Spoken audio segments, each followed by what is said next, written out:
Muy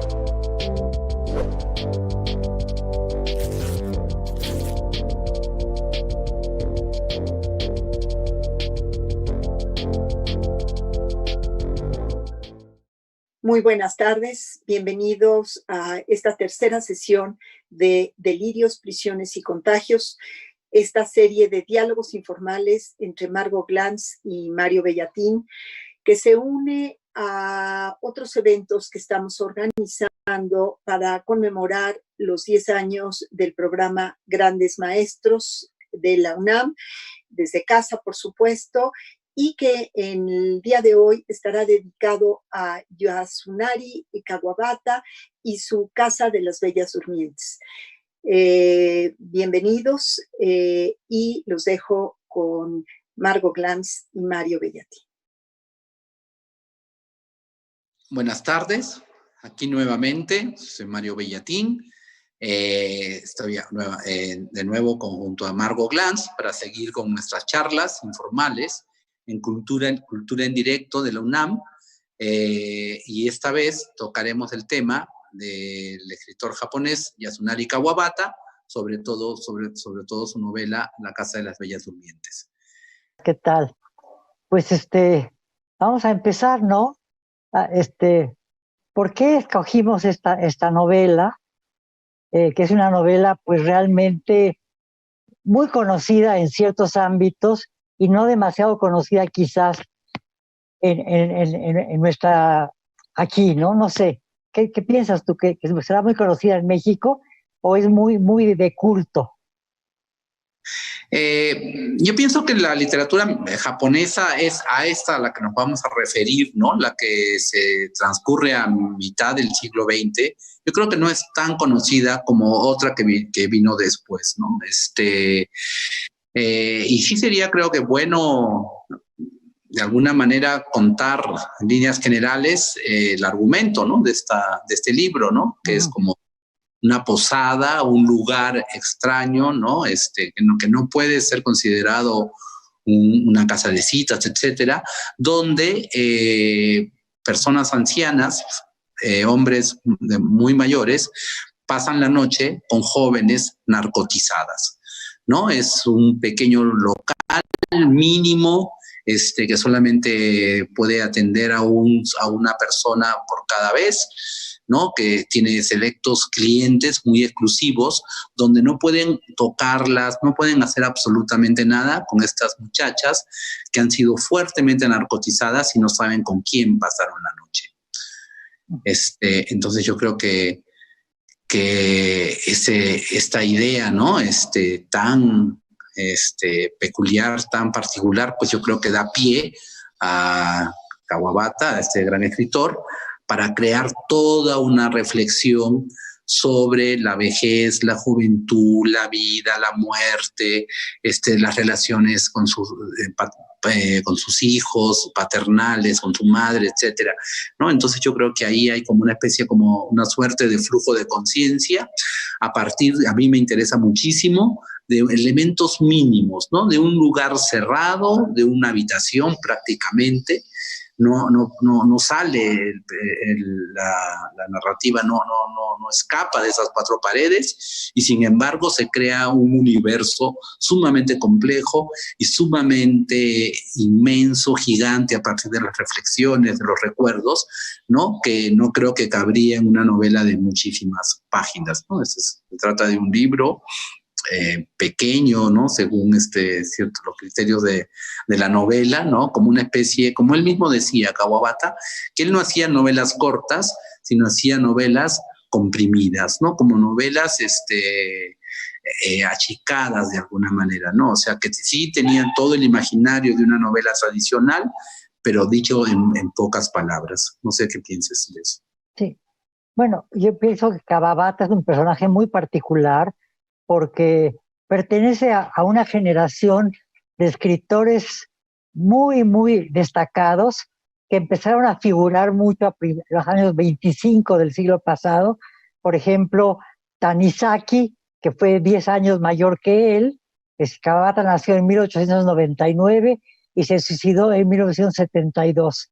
La Casa de las Bellas Durmientes es de sus obras tardías, la publicó en 1961, su última obra es Tristeza y Belleza o Lo Bello y lo Triste, que lo publicó todavía en 68.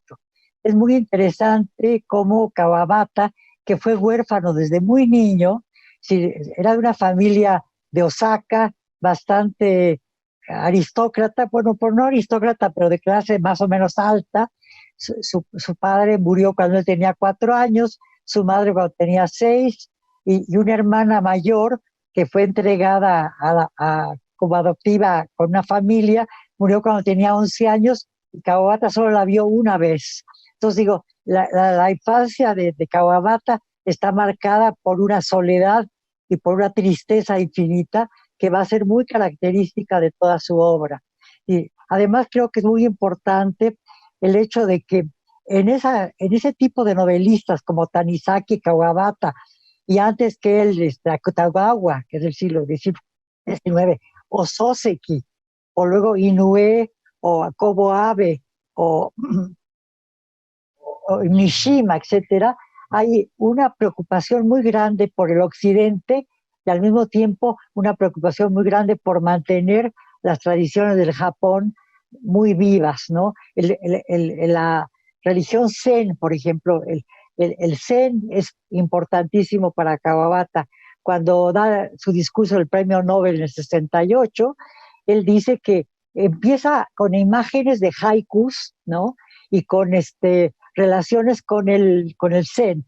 Y dice que sus novelas están totalmente relacionadas con ese mundo que evoca la poesía en los haiku y la filosofía religiosa de los Zen.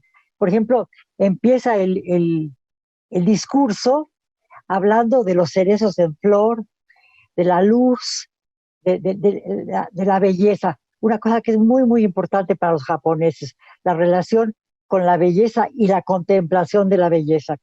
Yo no sé qué piensas de esto. Sí, bueno, con relación a la infancia de Kawabata, ¿no? Sí, realmente él se queda solo, ¿no? Se queda solo, mueren todos los miembros de su familia. Y hay un libro que creo que es poco conocido que se llama Diario de un muchacho, donde él recuerda esos años de su infancia, cuando él tiene 10, 11 años. Hay una parte muy impresionante, cómo él tiene que cuidar a su abuelo durante los últimos meses de vida que le queda, ¿no? Él es el único personaje de la familia que tiene a su cargo al abuelo, que pasa, eso suena algo escatológico, pero en esta narrativa japonesa, ¿no? Hasta lo más escatológico, hasta lo más terrible, ¿no? De alguna manera es tratado con una elegancia tal, con un silencio tal, ¿no? Que se ve, ¿no? Como el lado oscuro, el lado oculto de esa belleza de lo escatológico, ¿no?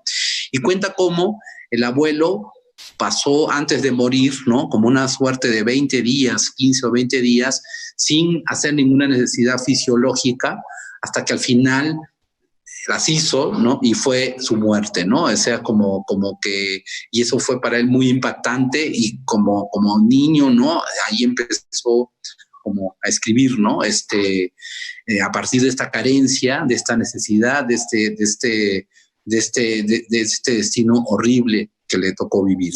Y con relación a lo que dices de la gran cantidad de autores que aparecieron en el siglo XX, ¿no? Y cuyo esplendor llegó a mediados o después de los años 50, 60, es que Japón estuvo cerrado, ¿no? Fue un país cerrado absolutamente, autárquico, ¿no? Hasta finales del siglo XIX. Y entonces parece que hay como una eclosión, ¿no? Entre los creadores, ¿no? Que se crea un grupo que se llamaban los artistas del mundo flotante, ¿no? Donde todas las ideas de Occidente, ¿no? Fueron como abrazadas de una manera bastante importante, y de pronto esos escritores que nacen en esa época, ¿no? Descubren, ¿no? Toda una literatura occidental, descubren una serie de autores clásicos, a Proust, no sé, Víctor Hugo, etcétera, ¿no? Stevenson, literatura inglesa, literatura francesa principalmente, y de pronto tratan, ¿no? De crear esa mixtura donde nunca se logra, y creo que hasta ahora, yo no sé ahora autores contemporáneos si me interesan demasiado, pero en esa época todas las obras y todos estos autores, si te das cuenta, están marcados por la disyuntiva entre tradición y modernidad, tradición y modernidad.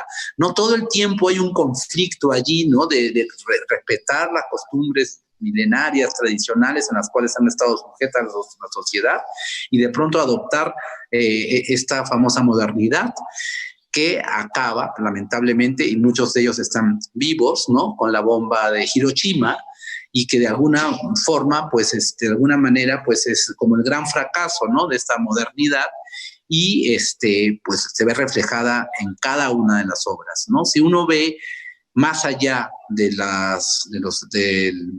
argumento, de la parte superficial, sí podemos encontrar ese marcado discurso de esa dicotomía, ¿no? Que no se logra resolver nunca. No sé qué te parece. Sí, bueno, a mí me parece, por ejemplo, algunos detalles muy finos en la Casa de las Bellas Durmientes. Por ejemplo, hay dos detalles que marcan la modernidad. Lo demás generalmente es la vieja tradición japonesa él entra a la casa y se encuentra en la pared de la entrada un tokonoma. Es un cuadro un pergamino con una pintura que cambiaba a cada estación, porque es muy importante la relación con las estaciones. Y cuando él entra a la casa, sabemos que es otoño, porque el cuadro tiene una representación de un paisaje otoñal. Pero además hay de repente algunas cosas incongruentes. La casa es como muy japonesa, pero también hay cosas modernas, algunas puertas son modernas, etcétera, y hay cambios importantes en cuanto a la estructura de la casa, ¿no? Y eso le parece a él muy particular. Otra cosa que me parece interesantísimo es que él utiliza dos cosas que son muy importantes para marcar la modernidad y cómo los japoneses la utilizan. Por ejemplo, hay algo muy particular. Las jóvenes están acostadas y como está empezando el invierno, bueno, el otoño ya es frío y luego viene el invierno, las próximas visitas de Eguchi, es necesario usar una colcha eléctrica, ¿no? Entonces la colcha eléctrica es la nota de la modernidad. Otra cosa que me parece muy interesante es una relación que tiene Kawabata con una joven, ¿no? Que es casada y que lo ve clandestinamente y a la cual recuerda en una de sus visitas a la casa de las Bellas Durmientes. Y él dice, llegó un día con kimono. No dice que antes estaba vestida como occidental, pero el hecho de que marque que iba vestida con kimono muestra cómo de repente las costumbres tradicionales japonesas irrumpen en la realidad. Y él, cuando va a recibir el premio Nobel, lo recibe vestido de kimono. Es muy interesante también eso. Y bueno, por ejemplo, hay un libro que tú y yo hemos comentado mucho, que es maravilloso, y que tú dices que leíste un texto también muy maravilloso de Kawabata sobre ese libro, que es El Elogio de la Sombra. Y El Elogio de la Sombra de Tanizaki, que es otro gran escritor extraordinario, 10 años mayor que, que Kawabata, que muere 7 años antes que Kawabata, en 1965. Una de las cosas que plantea Tanizaki, que también es de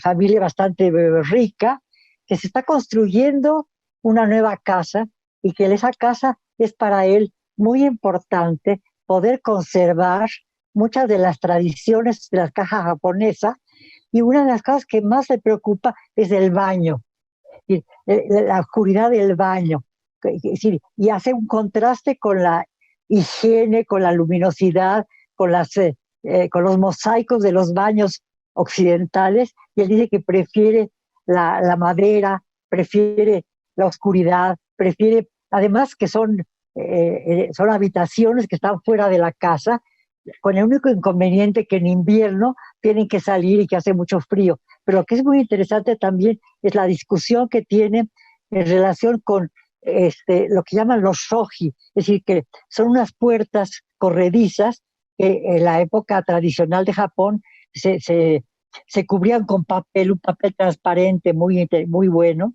Entonces no sabe qué hacer, si poner el papel transparente o poner cristal. Y en la casa de la Bella Durmiente ya hay cristal, porque es de una perfección la descripción de todo, a estos detalles así, muy adyacentes, muy poco, aparentemente poco importantes, te van marcando algo fundamental de la realidad japonesa, de la realidad que vive Eguchi cuando llega a esa casa. Si te fijas, también ese cuadro que está en la entrada, ¿no? Y que es un símbolo también de modernidad, él duda si es original o si es copia, sí, ¿no? Entonces ahí también hay como un pequeño detalle en Japón tradicional a nadie se podría atreverse a poner una copia. Entonces hay como una alusión a la reproducción, ¿no? Que ya puede haber una reproducción gráfica, ¿no? Porque él dice, me parece extraño que haya este cuadro representando esta estación, ¿no? Que tan valioso en esta casa tan modesta. Entonces él duda si es una copia o no. Y también en lo de la frazada eléctrica, ¿no? Como bien mencionas, ¿no? La dueña de la casa está preocupada porque no se la quite, porque tiene 2 interruptores, ¿no? Entonces está preocupado de que no se la quite a la mujer dormida que está desnuda, y después dice, bueno, usted haga lo que desee, si tiene calor o no, pero por favor, usted respete las reglas, ¿no? Hay una constante de respetar las reglas, ¿no? De esa famosa honorabilidad y una confianza en esta honorabilidad, en la cual las reglas son fundamentales. Una de ellas es no sobrepasarse, ¿no? Con las mujeres, ¿no? Respetar, ¿no? De alguna manera la virginidad de ellas, muchas de ellas son vírgenes, etcétera. Pero y también un elemento que me parece a mí un detalle mínimo, ¿no? Es la presencia del mar, ¿no? Esa posada en realidad son unas ruinas. Si uno se pone a mirar bien la descripción, son ruinas de un Japón antiguo. Porque, por ejemplo, no sé si recuerdas, él dice que el jardín, que es un jardín aparentemente maravilloso, pero que no lo puede ver bien porque llega de noche siempre, no corresponde a la casa, ¿no? La casa es una posada mínima, pequeña, pero parece que ha sido parte de un castillo o de un pabellón, ¿no? Mucho más grande, de un pasado que ya no existe más y que ahora pues se convierte en este lugar que sí es un lugar de vergüenza, ¿no? Un lugar de humillación. Y me parece interesante también que la humillación no es la que ejercen ellos sobre las mujeres, sino es una humillación como inversa, ¿no? Que ese sueño de las mujeres humilla a las personas que las van a visitar, ¿no? Se sienten humillados como hombres, se sienten humillados en su virilidad, se sienten humillados en una serie de elementos que son fundamentales y que han sido fundamentales durante siglos para, como en Japón, ¿no? Un país guerrero, antes de que se abriera, ¿no? A Occidente. Y también me gustaría preguntar, y lo que sí me gustaría preguntarte es, ¿qué piensas tú de que estas mujeres sean tratadas pues como muertas, ¿no? Es como de alguna manera las matan transitoriamente, ¿no? Sin pensar en que las drogan de una manera aparentemente muy fuerte, ¿no? Porque las mujeres no sienten absolutamente nada, se quedan dormidas hasta el amanecer cuando la persona que también ha tomado un somnífero, ¿no? Porque los visitantes, Eguchi, cuando va, toma un somnífero ligero, la mujer sigue dormida y de alguna manera hay algo allí de la mujer muerta, ¿no? O sea, de que lo único que ofrece la mujer es el cuerpo, lo único que ofrece la mujer es su juventud, pero no su esencia, ¿no?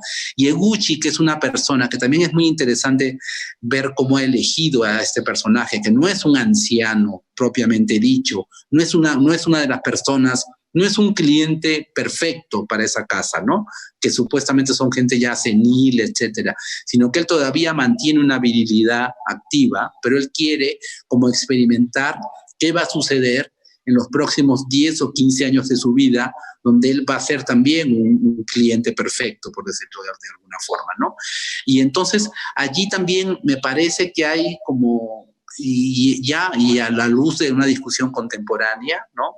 Sobre también el rol de estas mujeres, por qué tienen que estar como fuera de la realidad, ¿no? O sea, están muertas en realidad, ¿no? O sea, son muertas momentáneas, se sabe que van a despertar, bueno, hay una que no despierta, ¿no? Mira, yo pienso que el libro está lleno de contrastes verdaderamente maravillosos. La mujer que regenta el lugar es de una vulgaridad impresionante, una mujer mandona, como de 45 años, que está autoritaria, que le da órdenes a Eguchi, y los que frecuentan la casa son hombres que ya no son hombres, dice Kawabata, porque han perdido la virilidad. La única cosa que tienen es poder acostarse junto a las mujeres. Las pueden tocar, las pueden, no les pueden meter el dedo en la boca, pero las pueden tocar, les pueden acercarse a ellas, pueden tocarles los senos, pueden revisar el cuerpo, porque hay una atmósfera muy tenue, hay una tapicería color carmesí, les da un color muy particular, la luz es muy importante en Kawabata, entonces ilumina a las mujeres de una manera muy misteriosa. Entonces tenemos ese contraste entre la violencia, la ordinariez de la mujer que recibe, de ciertos detalles de una casa antigua que se han recubierto con cosas modernas que no van con la casa, y también el misterio que está en el cuarto donde él va a estar con la mujer dormida. Y es bien interesante también replantearse, cuando está con las mujeres dormidas, Eguchi, como tú dices muy bien, es todavía viril. Constantemente Eguchi dice, a los que vienen aquí ya no son hombres, porque solo se es hombre si son potentes, si tienen erección, si hay virilidad activa. El no tener virilidad activa nos convierte casi en eunucos. Y entonces esos hombres van a la casa a estar cerca de mujeres jóvenes que están totalmente dormidas, pero que respiran, que emanan un calor muy particular, que tienen un olor muy perfecto. Sí, son 5 sesiones a las que va Eguchi, y en cada una de las sesiones las mujeres que encuentra son completamente distintas. Y él trabaja la fisonomía, el cuerpo de las mujeres. Y una cosa bien interesante a mí me parece, cuando las ve a las mujeres que están medio muertas porque están dormidas y no sienten nada, sin embargo, él recuerda su vida erótica y se vuelve una vida erótica muy activa en la memoria, absolutamente. Entonces hay ese contraste entre vida y muerte, como hay contraste entre el afuera y el adentro. Tú mencionaste hace un rato el problema del mar. Cuando entra Eguchi, se da cuenta que está cerca del mar porque hay el romper de las olas. En un momento dado hay una tempestad y siente la lluvia también, ¿no? Cuando en las siguientes sesiones ya es invierno, 4 sesiones más, es invierno y está totalmente lleno de nieve. Una cosa que también es bien interesante en el texto es que la primera cosa que le ofrece la regenta de la casa a Eguchi y a todos los hombres que llegan ahí es un té de una calidad extraordinaria, extraordinariamente bien presentado, en un país en donde la ceremonia del té es algo verdaderamente fundamental, ¿no? Así como ir a ver los cerezos en flor, o ir a ver las magnolias, que habla mucho de las flores Kawabata, pero también el hecho de que antes de entrar a ver a las mujeres dormidas, le dan un té de excelente calidad. Otra cosa que me gustaría comentar, de acuerdo con lo que tú dices, es que hay una relación, a mí me parece, con la Biblia, en la imagen de la tsunamita, el hecho de que un hombre viejo se acuesta con una mujer joven para sentirse que tiene vitalidad, aunque ya su vitalidad no sea la vitalidad tradicional de los hombres, la virilidad. Por ejemplo, Eguchi, cuando encuentra a la segunda mujer que le parece excesivamente sensual y excesivamente seductora, le entra tanto a la tentación que trata de violarla y rompiendo la prohibición de la casa.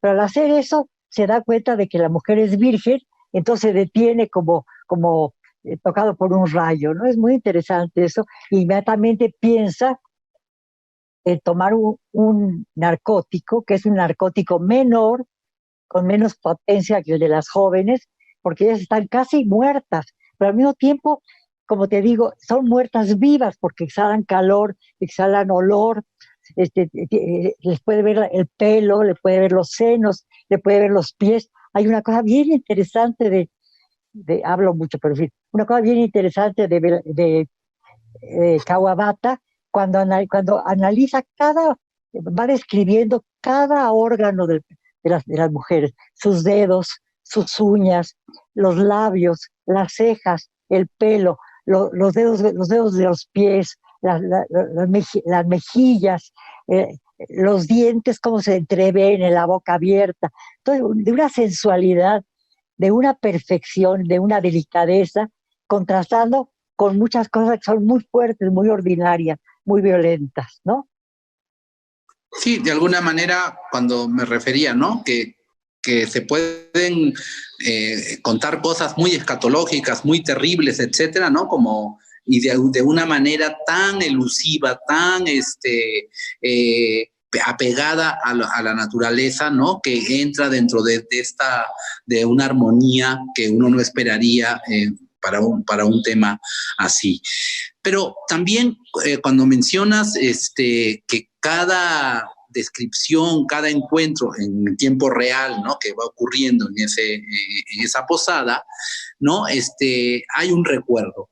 Y el recuerdo es totalmente esa virilidad de la que estamos hablando, ¿no? Es bastante violenta, ¿no? O sea, hay como un contraste entre esa quietud aparente, ¿no? Que ocurre en esa habitación con las mujeres dormidas, ¿no? Y ese pasado que tiene Gucci, ¿no? De erótico, ¿no? Desde la primera vez que tiene su primera novia, ¿no? Que le arranca sangre de los senos, etcétera, ¿no? Y le hace acordar a la otra sangre, y luego esa otra geisha que él visita, que lo rechaza violentamente porque huele a leche, ¿no? Porque de pronto también hay como efectos como fantasmagóricos que se utilizan muchísimo en la literatura japonesa, elementos así como fantasmagóricos que no llegan a ser surreales, ¿no? Ni fuera de la realidad, cuando él de pronto con la segunda mujer que es como más virginal, ¿no?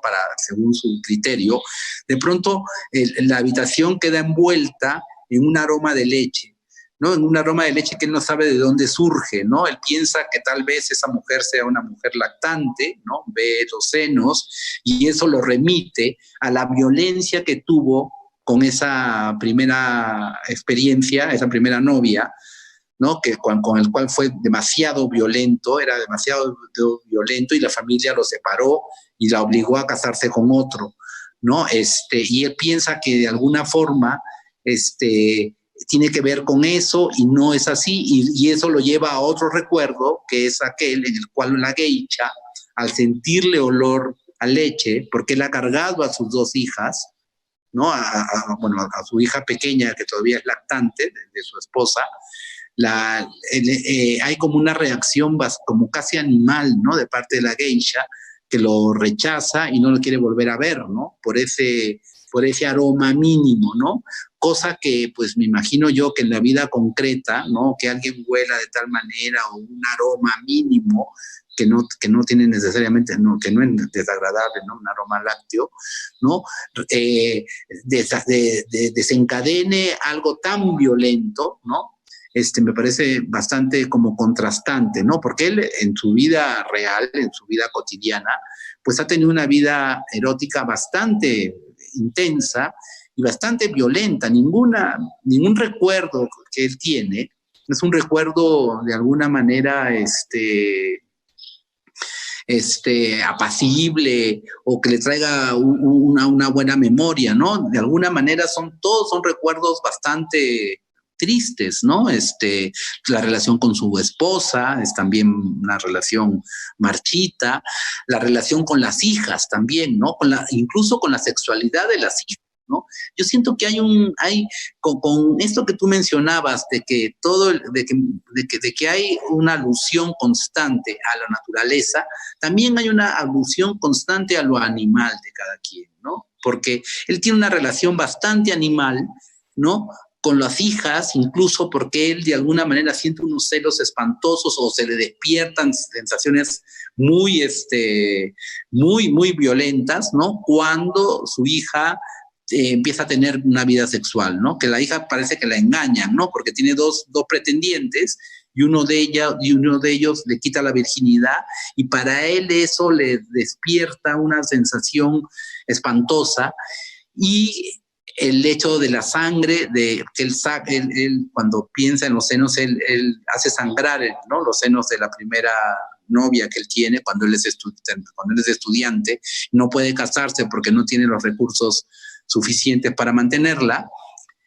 Esa sangre que aparece, ¿no? De alguna manera también llega a remitir la sangre de su madre, ¿no? Que muere de tuberculosis. Y al mismo tiempo hay una relación con la madre que también es incestuosa, ¿no? Entonces él tiene hay como recuerdos constantes, muy eróticos, con los miembros de su propia familia, ¿no? Con sus hijas, con su madre, con la sangre, la leche, ¿no? Es como estos elementos que son bastante animales, ¿no? Pero están todos tratados de una manera tan armónica, tan elusiva, ¿no? Sobre todo, yo he conversado con algunos traductores del japonés, ¿no? Que me dicen que al pasar de un lenguaje oriental a una lengua occidental, da posibilidad a crear silencios, a crear ese espacio elusivo, ¿no? Donde un lector, pues, tiene que, de alguna manera, descubre, ¿no? Lo violento que está debajo de lo que aparentemente no tiene, se aparece como inocente, ¿no? También cuando le describe las flores rojas en el jardín, ¿no? Esas flores rojas, redondas, carnosas, ¿no? Que inmediatamente, que es cuando la persona que le habla de esa casa por primera vez, ¿no? Le habla mirando esas flores que de alguna manera, pues, remiten a lo voluptuoso, al color escarlata de estas cortinas que tienen estos cuartos, no sé. Sí, hay una cosa bien interesante en Kawabata, así como logra describir con una perfección impresionante hasta el más mínimo detalle del cuerpo de las mujeres, con con una delicadeza y con una cantidad de alusiones tan perfectas, ¿no?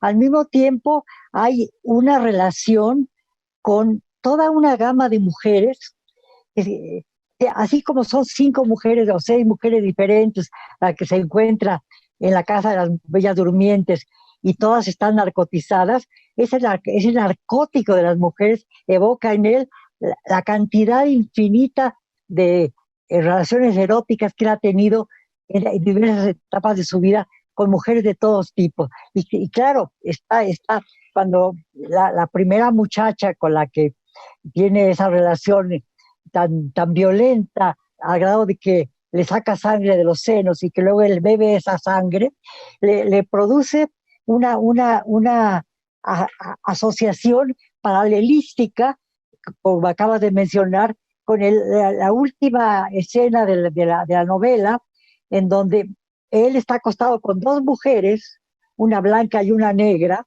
¿no?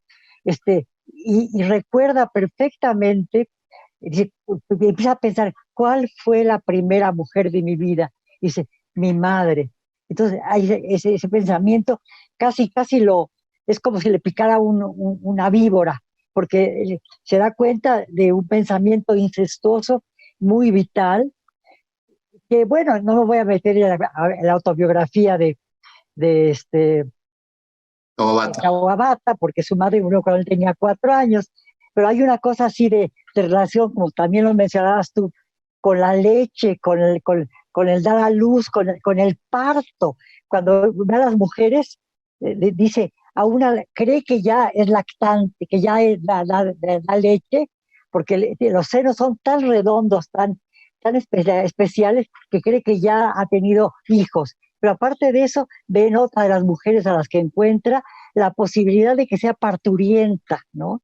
Entonces, digamos, eso es bien interesante, ¿no? Es decir, cómo a lo largo de las 5 incursiones en esa casa, vamos evocando a una cantidad, como unas veintenas, no, una veintena, no, como 10 mujeres muy diferentes, en edades diferentes, en situaciones diferentes, que van teniendo una relación muy particular, que no es una relación simplemente sexual, es una relación que es muy matizada, muy, como los colores de que él de la casa, del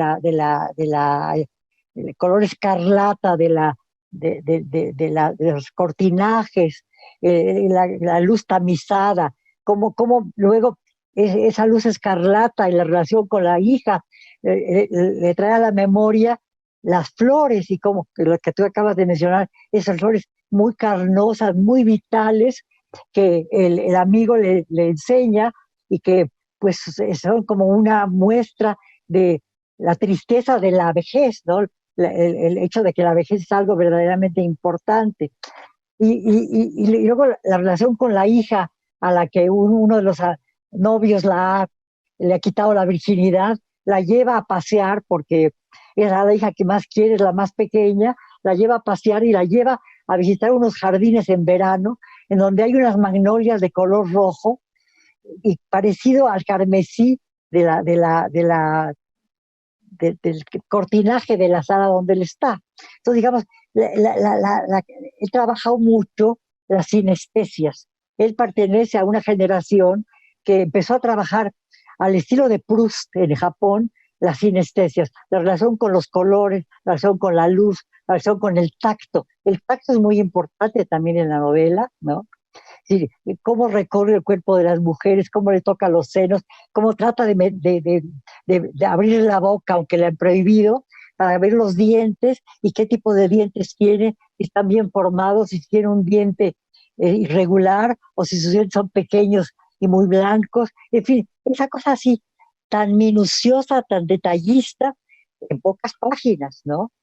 Pero al mismo tiempo, de una riqueza como pocas veces he visto en literatura erótica europea.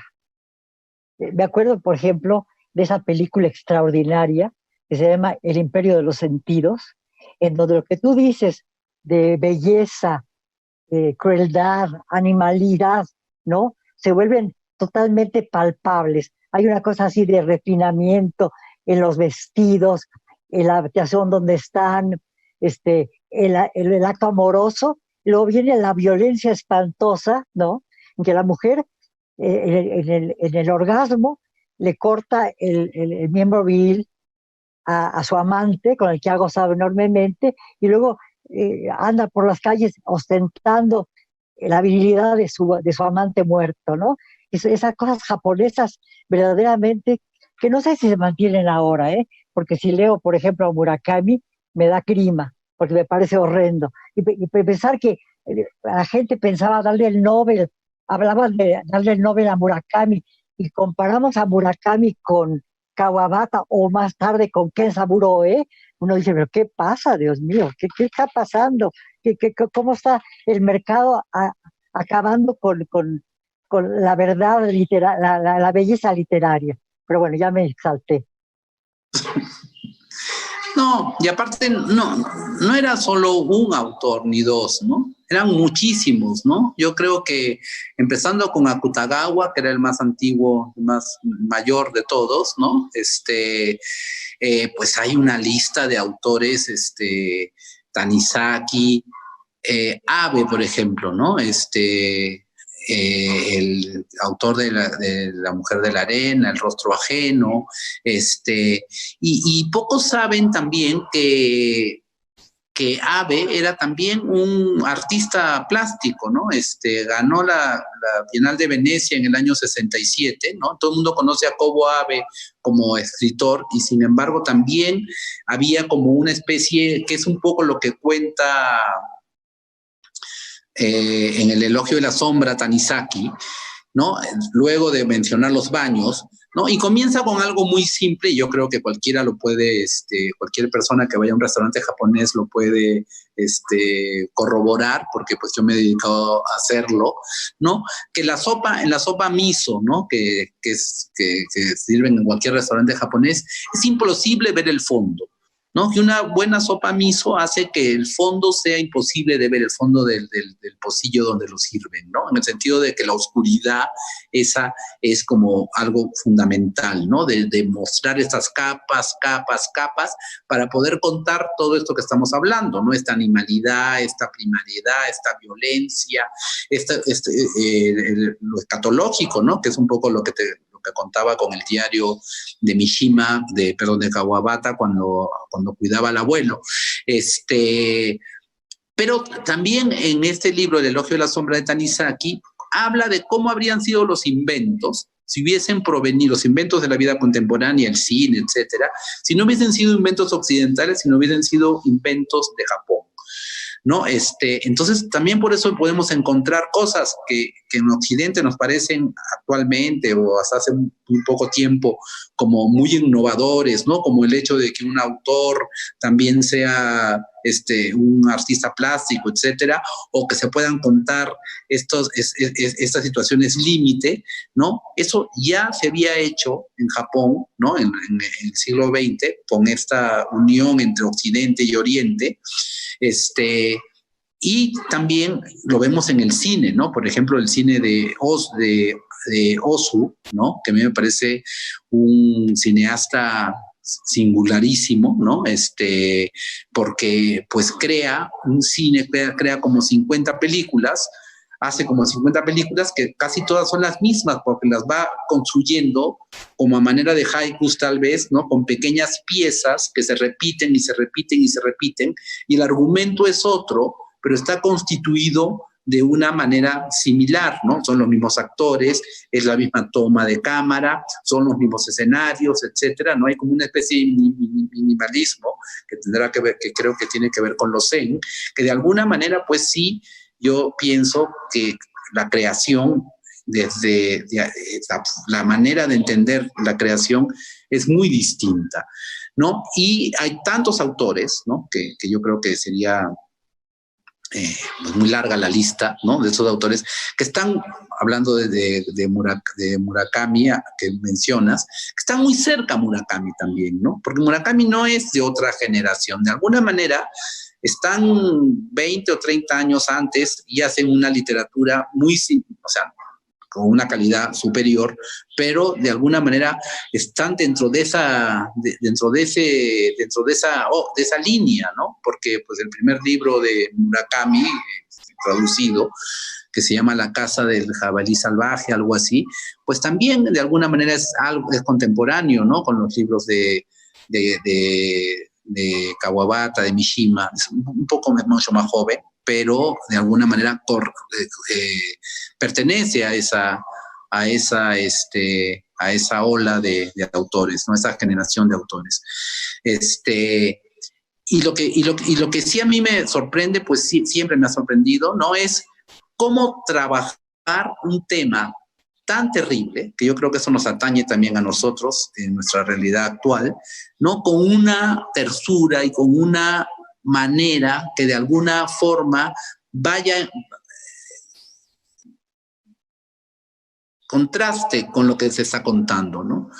Porque nosotros estamos acostumbrados a que de alguna manera fondo y forma coincidan, ¿no? Entonces, si vamos a hablar de algo violento, de alguna manera se usa una forma violenta. Si se habla de algo poético, algo que vaya por otro camino, también la forma va de esa manera, ¿no? Entonces yo creo que aquí te podría como encontrar un camino, ¿no? En ese choque, ¿no? De que yo creo que lo intentó hacer Mishima, ¿no?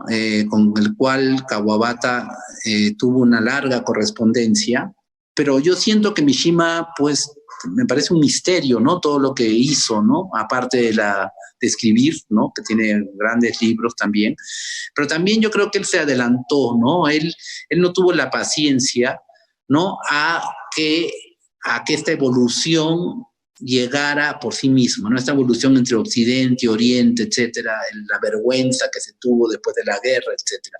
No sé qué piensas tú de esa relación entre Kawabata y Mishima.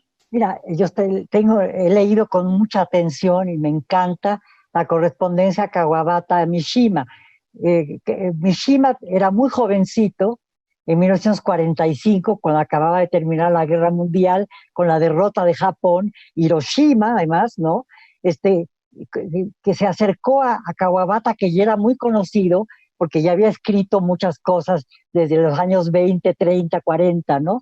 Entonces ya era un escritor que la gente leía mucho y que era un escritor de referencia. Entonces le escribe, le manda un texto suyo y a partir de ese momento se instaura una correspondencia que termina en 1970 cuando se suicida Mishima. Ahora, la correspondencia me parece de una finura impresionante, porque al mismo tiempo que están hablando de literatura, de filosofía, de sus vidas cotidianas, hay un refinamiento en la relación, porque se mandan, por ejemplo, pastelitos de almendra, o se mandan un papel muy fino, es decir, que hay están hablando de cosas terribles, pero hay una exquisitez traer una cortesía. Nunca, nunca Mishima se dirige en un tono que no sea respetuoso a Kawabata. Es su maestro, es como casi sacerdotal, ¿no? Como una especie de discípulo de un monje, ¿no? Y es muy interesante también porque Kawabata tiene eso también ascético, y su figura misma era ascética, ¿no? Y al mismo tiempo tiene un desbordamiento, un delirio en su escritura, es verdaderamente impresionante. Y cómo se va matizando las dos cosas, la violencia, la crueldad. Hay un momento en la Casa de las Bellas Durmientes en donde una de las muchachas, la cuarta muchacha, le parece tan vulnerable que tiene puros pensamientos que ahora podríamos verlos como un análisis de la violencia machista contra las mujeres, por el deseo de matar a la mujer que está, y la propia regenta de la casa le dice, esta muchacha está totalmente dormida, usted podía estrangularla como puede quitarle un brazo a un niño, ¿no? ¿No? Entonces, él piensa en cómo le dan ganas de matar a la muchacha, le vienen deseos de aniquilación de ese cuerpo, ¿no? Porque al mismo tiempo es como aniquilar su propia viejez, porque en el momento que es todavía un hombre en el borde entre la virilidad y la no virilidad, que eso determina en una sociedad tan machista, tan terriblemente guerrera como la japonesa, que termina, por ejemplo, en el suicidio brutal de Mishima, que se hace un suicidio harakiri, era un suicidio tradicional, ¿no? Y sin embargo, creo que ya me perdí. Bueno, es muy interesante cómo de un momento a otro, casi sin transición, tocándose, como aflorando, eh, aparece lo más terrible, lo más violento, lo más cruel, lo más sádico, con lo más delicado, con lo más fino, con los dedos del pie de la muchacha, con sus dientes menudos, con el pelo que es un pelo largo, precioso, o que tiene un olor muy particular, o la otra muchacha que tiene un olor que lo exalta terriblemente. Digo, es muy, muy, muy, muy, muy densa la escritura de Kawabata, muy sugerente. Yo lo he leído muchísimas veces y cada vez encuentro cosas más interesantes todavía. Algo iba a decir, pero se me olvidó. No importa. ¿Cómo? Algo iba yo a decir, pero bueno, no, ya no me acuerdo. Tú dilo. No, no. No, es que me hace acordar mucho a Bergson, ¿no? De alguna forma, ¿no? En el sentido de ese flujo de conciencia, ¿no? Bergson y la relación con Proust, etcétera, ¿no?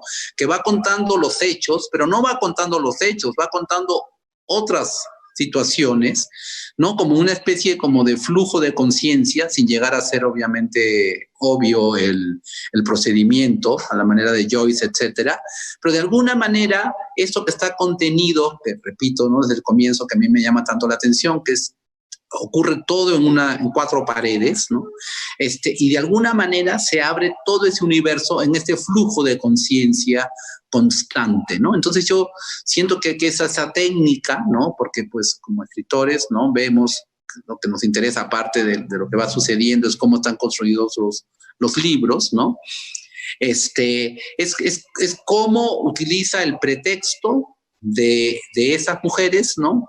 De esas visitas, ¿no? Para crear como a manera de flujo de conciencia, lo que le da una libertad creativa grandísima, ¿no? Porque él salta de un recuerdo al otro, ¿no? A partir de los mínimos detalles, ¿no? Como que se acuerda a partir de que ve el dedo del pie, o hay un detalle, ¿no? Que él descubre, ¿no? En una de las mujeres, ¿no? Que un diente está montado encima del otro. Y eso se convierte en un símbolo, ¿no? Impresionante, que lo lleva a una libertad creativa para recordar y volver y regresar, etcétera. Otra cosa que yo no sé cómo lo logró es cuando la segunda noche, cuando encuentra a esta mujer voluptuosa, ¿no? Que le despierta estos deseos, ¿no? ¿Cómo habrá sido el examen físico que ha hecho de su cuerpo cuando él descubre que es virgen, ¿no? Yo no sé cómo sabe él que es virgen, ¿no? Porque él de pronto puede tocar porque es virgen, pero pues no sé qué examen habrá. La penetra y se encuentra con un obstáculo, que es el himen. Bueno, pero eso tú sacas tu conclusión, porque eso no está en el libro. No, bueno, en el libro se sugieren las cosas, no se dicen todas. Sí, pero bueno, sí, digo, no sé, pero no lo explica, ¿no? Digo, por eso me parece genial. Sí. Mira, voy a leer no, perdón, sigue.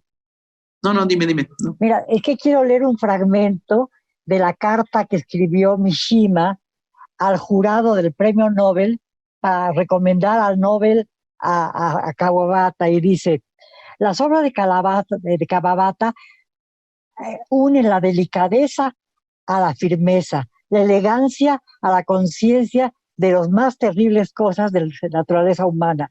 Su claridad muestra al mismo tiempo una insondable tristeza.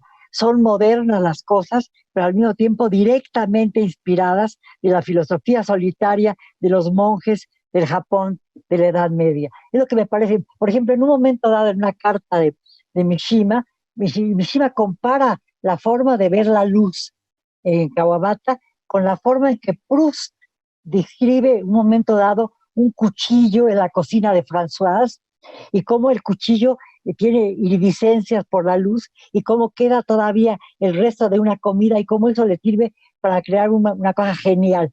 Y lo vemos también en Kawabata, esa delicadeza de las sensaciones que Proust es maestro. Pero al mismo tiempo tenemos en Kawabata y en los japoneses esa tradición milenaria del Japón tradicional que aparece siempre en su obra, ¿no? Cosa que le da un tono completamente distinto, aunque ellos hayan sido se hayan preocupado mucho por lo occidental, porque, por ejemplo, Kawabata hizo su doctorado en letras inglesas y tradujo a Oscar Wilde, cosa que también le gustaba mucho a Tanizaki, también a Mishima, ¿no? Sí, constantemente vemos cómo ellos están yendo a los teatros, como viajan mucho, están constantemente en contacto con lo occidental, pero nunca pierden esa relación con su tradición oriental, que es tan misteriosa y tan profunda y tan delicada. Sí, la respuesta al elogio de la sombra, curiosamente, de Kawabata, se llama La existencia y el descubrimiento de la belleza, ¿no? Es a través de la luz, ¿no? Y llega al mismo, y llega a las mismas conclusiones, ¿no? Por un lado, Tanizaki comienza hablando de la sombra, ¿no? Del no poder ver el fondo de la sopa miso, pasando al baño, pasando a los baños tradicionales japoneses, pasando a cómo habrán sido cómo sería una cámara de fotográfica si hubiese sido inventada, si la fotografía hubiese sido inventada en Japón. Y Kawabata lo hace a partir de unos vasos que ve en el Hotel Hilton, ¿no? Él está sentado en el lobby del Hotel Hilton a media mañana y ve que están como 200 vasos colocados frente al sol y va viendo cómo cada rayo de sol incide en cada vaso de una manera distinta. Y a partir de la luz va siendo de la luz en esos vasos, que pues aparentemente es algo, no es un tema, ¿no? Literario, voy a describir durante, no sé, hacer un tratado a partir de unos vasos colocados en el bar de un hotel, ¿no?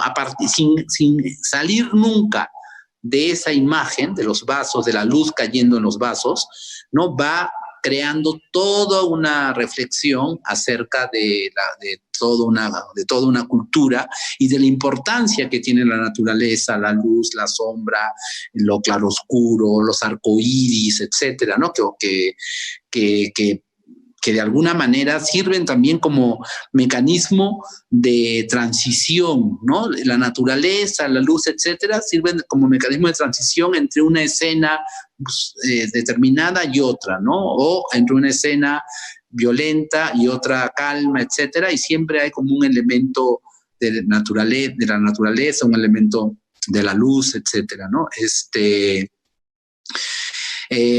Hay otros textos de Kawabata, ¿no? Que es el brazo, ¿no? Ya que mencionaste que le toca el brazo y le toma el brazo, ¿no?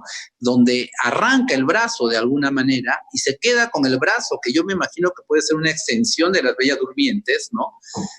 Donde pues se lleva un trozo de esta mujer, ¿no? Donde la mujer ya no es mujer, ¿no? E incluso en la Casa de las Bellas Durmientes, regresando al libro que estamos conversando hoy, pues hay un feminicidio, ¿no? Hay una parte donde muere una mujer que a él le da repulsión, ¿no? Porque justamente es la mujer que tiene las palmas de las manos y los pies como grasosos, ¿no? Siente una grasa así que le parece y siente, ¿no? Tiene un presentimiento de que la mujer está muriendo y tal vez está entrando en un proceso de muerte, ¿no? De rigor mortis, no sé, y eso hace que llame a la encargada, esta mujer vulgar, esta mujer de 45 años, y como si y no pasa absolutamente nada, ¿no? Porque la mujer se pone un tanto nerviosa y le dice no se preocupe, lo pasa a otra habitación y él y se deshacen del cuerpo, ¿no?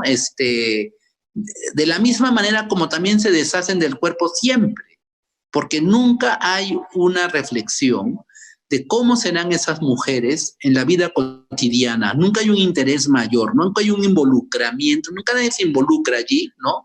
Eguchi, ¿no? Ni tampoco los otros clientes, supuestamente, cuando él piensa, él no se involucra en la vida cotidiana. En cierto momento, a lo máximo que llegas a decir, pues son mujeres que necesitan dinero, ¿no? Es lo máximo, pero no hay, o sea, la mujer viene como en una quinta esencia para ser desechada, tal vez, no sé. Totalmente, hay una, al mismo tiempo que hay una adoración de la mujer y del cuerpo de la mujer y del erotismo con las mujeres y de la relación de un hombre que es hombre porque tiene una relación con mujeres, ¿no? Porque tiene erección, porque las penetra, etcétera, etcétera. Eso constantemente lo dice. Hay también una cosa así de lugares comunes, estereotipos sobre las mujeres. A la sirvienta, a la regenta le dice, usted está hablando como mujer, todo lo que está diciendo es como mujer, ¿no? Ahora, sí, hay un momento en la novela, en la tercera mujer que encuentra, que sí piensa cómo sería en la vida cotidiana. Muy leve, apenas lo nota uno. Dice, le ve el cuerpo, la ve cómo es, cómo tiene el pelo, todas son muy diferentes.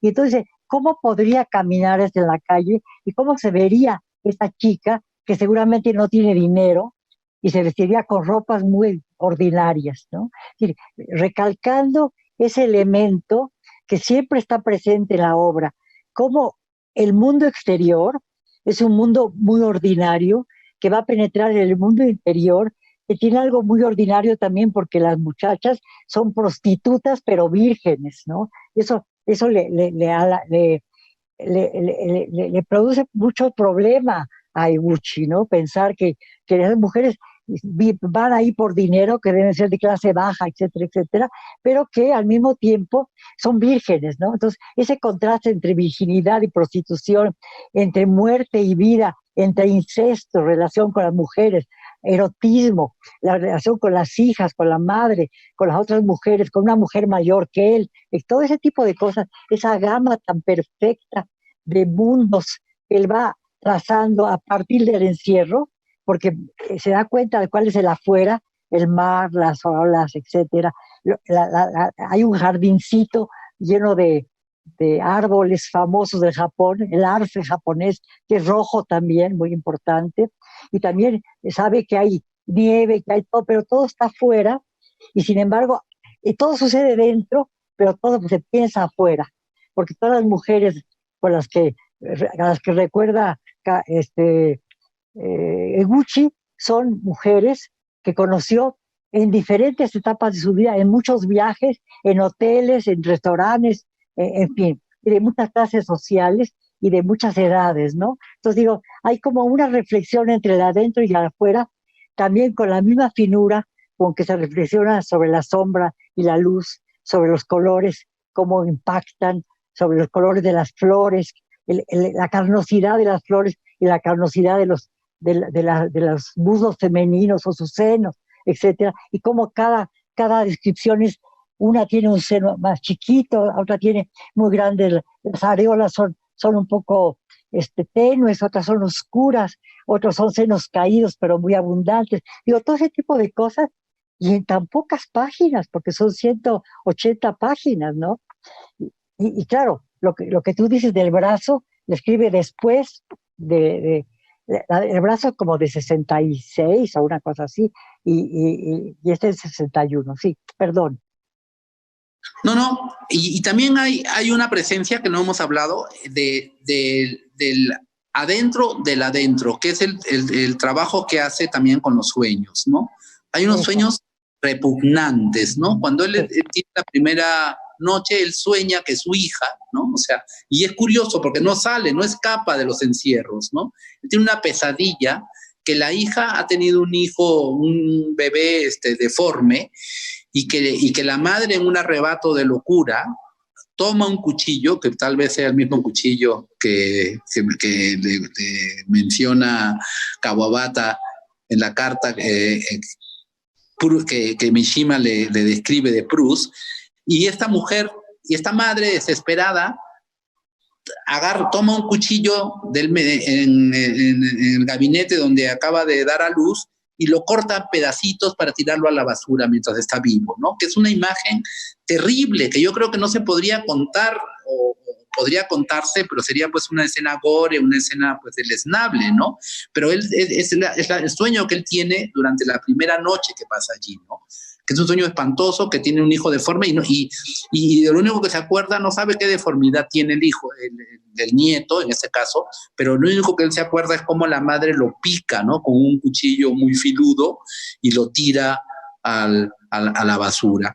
Y luego todo el tiempo hay sueños de ese tipo. Esa mujer mayor, ¿no? Que es una mujer galante, de vida galante, de alta sociedad, con la que baila, y que le dice, ¿no? Que ella, antes de dormir, para tomar el sueño, ella imagina a los 10 hombres que a ella no le molestaría ser besada, ¿no? Por la cual ella no le gustaría ser besada, y que es una manera que, en lugar de contar ovejas, ¿no? Tiene esa mujer de saber qué 10 hombres son los que ella estaría dispuesta a tener relaciones.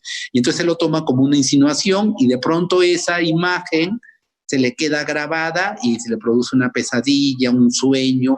Entonces también hay otro encierro mayor, ¿no? Que es el mundo onírico, que se junta muchísimo, ¿no? Con esta imaginería japonesa entre fantasmas, realidad, ¿no? Ese como claroscuro, ¿no? Que es constante y que permite decir las cosas más terribles, más horrorosas, ¿no? Como si se desentendiera, ¿no? El personaje. Y vuelvo, cómo se desentiende también, porque él dice, en cierto momento, dice que a su edad, él es una persona que tiene 76 años, ¿no? Dice 78.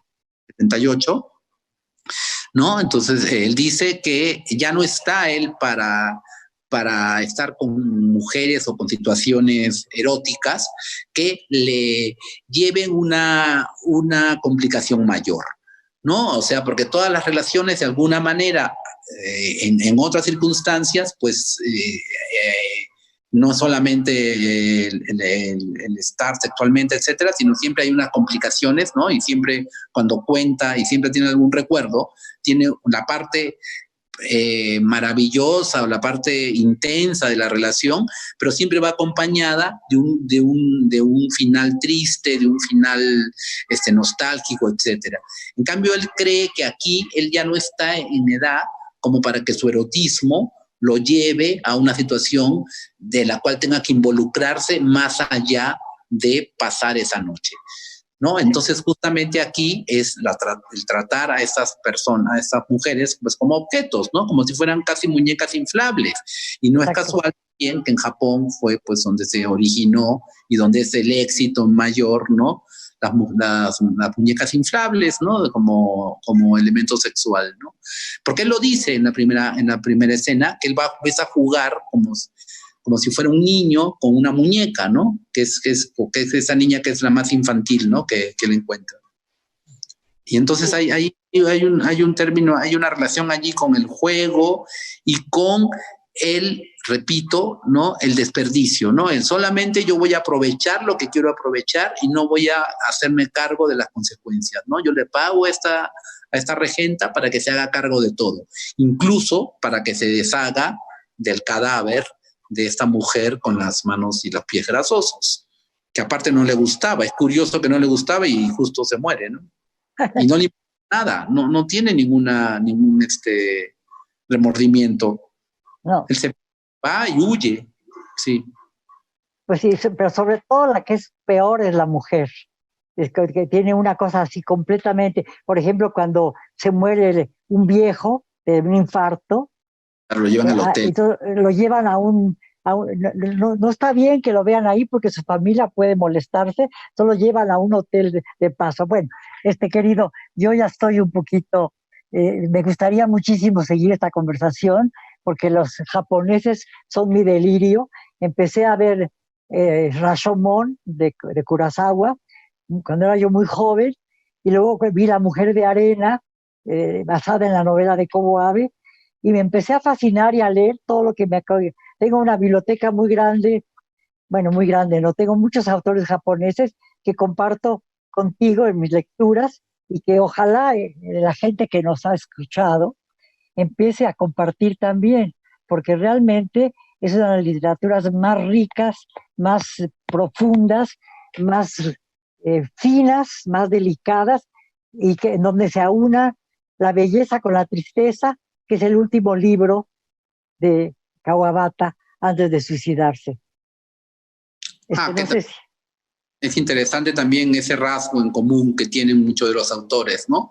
Que sus vidas acaban en suicidio, ¿no? El suicidio de Kawabata fue muy discreto, ¿no? En el sentido que abrió las llaves, 2 años después de haber ganado el Nobel, abrió las llaves del gas de su casa antes de irse a dormir y murió de esa manera, ¿no?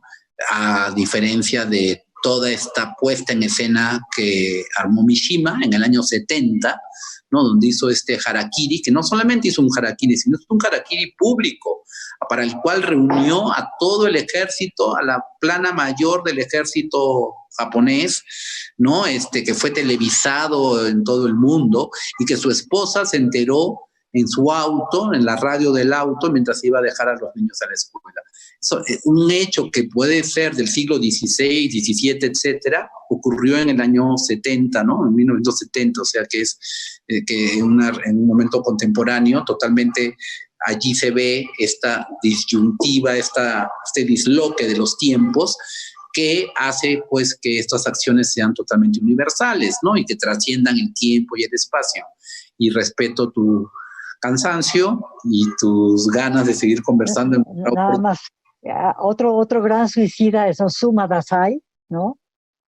¿Cómo? Osamu Dazai, que se suicida, que todo el tiempo está buscando una partener para suicidarse, que una vez trata de suicidarse y se muere la joven y él no, y luego por fin acaba muriéndose. Pero en fin, no acabemos en esta tono de suicidio.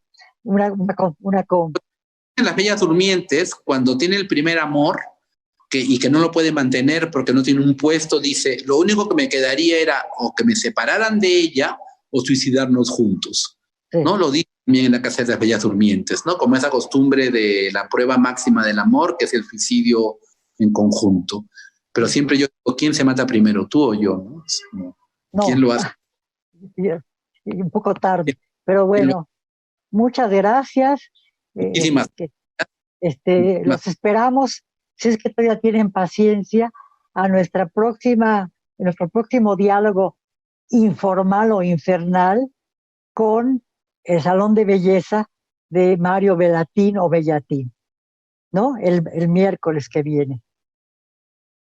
Gracias. Buenas tardes, Margot. Buenas tardes.